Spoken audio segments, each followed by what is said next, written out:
ఆ గాది మహారాజు గారి యొక్క కుమార్తె అయినటువంటి సత్యవతిని భృగువు యొక్క కుమారుడైనటువంటి రుచీకుడు చేసుకోవాలి అనుకుంటున్నాడు. రుచీకుడు వెళ్లి గాది మహారాజుని అడిగాడు. నీ కుమార్తెని నేను వివాహం చేసుకుంటాను అని అడిగాడు. గాది మహారాజు అన్నాడు, మా వంశంలో ఒక ఆచారం ఉంది. మేము ఆడపిల్లని ఎవరికైనా ఇవ్వాలి అంటే కన్యాశుల్కం చెల్లించాలి. ఏమిటా కన్యాశుల్కం అంటే?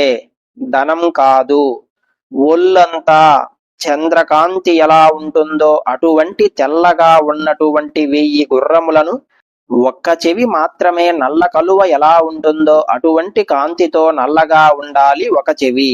2 చెవులు కాదు, ఒక చెవి నల్లగా ఉంటే మరొక చెవి తెల్లగా, గుర్రం అంతా తెల్లగానే ఉండాలి, ఎక్కడా ఒక్క చుక్క కూడా ఉండకూడదు